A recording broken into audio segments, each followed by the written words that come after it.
청와대가 김태우 전 특감반원이 폭로한 민간인 사찰 의혹에 대해 정면으로 반박했습니다. 김 수사관이 내부 정보 유출도 모자라 허위 주장까지 하고 있다며 할 수 있는 모든 법적 조치를 강구하겠다고 밝혔는데요. 네, 청와대 취재기자 연결해서 자세한 내용 알아보겠습니다. 강민경 기자. 네, 청와대에 나와 있습니다. 청와대가 오늘 오전에 보도된 김태우 전 특감반원의 주장을 하나하나 반복하면서 도저히 용납할 수 없는 행위라고 설명했습니다. 김의겸 대변인은 김 수사관이 본인의 비위 행위를 덮기 위해서 일방적인 주장을 펴고 있다고 밝혔는데요. 쟁점이 된 민간인의 사찰 의혹도 하나하나 되받아쳤습니다. 요약하자면 김 수사관이 폭로한 민간인의 동향 보고 내용은 김 수사관이 독단적으로 취합해 왔을 뿐이었고 검증 절차 과정에서 삭제돼서 윗선에 보고조차 되지 않았다는 게 청와대의 설명입니다. 일단 전직 총리의 아들의 개인 사업 현황과 민간은행장을 감찰해서 보고서를 만들었다는 주장이 앞서 제기됐었는데요.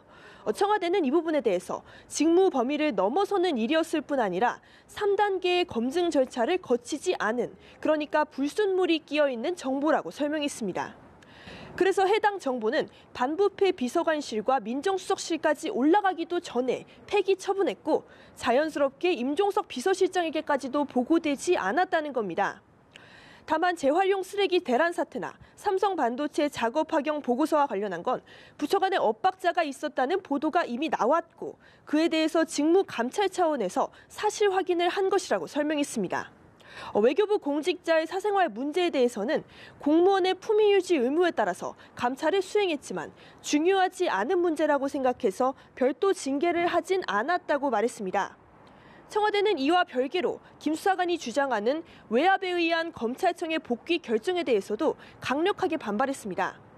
수사관의 파견 업무 기간이 2년을 넘지 않는다는 원칙에 따라서 김 수사관은 본래 내년 1월에 검찰청으로 돌아갈 예정이었는데 본인의 비위 행위가 여러 차례 발견되어서 돌려보냈을 뿐이라는 겁니다.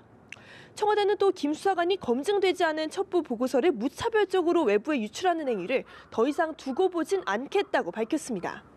김의겸 대변인은 청와대의 보안 규정을 위반했을 뿐 아니라 형사처벌의 대상이기 때문에 법적 조치까지 강구할 것이라고 설명했습니다. 한편 문 대통령이 오늘 취임 후 처음으로 가진 확대 경제장관회의에서 최저임금 인상과 노동시간 단축 정책 수정 가능성을 언급했다면서요.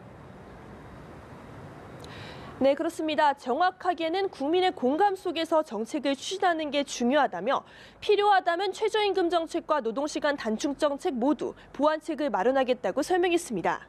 문 대통령은 오늘 오전에 열린 확대 경제 장관회의에서 올해 사람 중심 경제를 본격적으로 추진했지만 성과를 체감하지 못하는 국민들이 많다면서 정책 수정 가능성을 언급했습니다.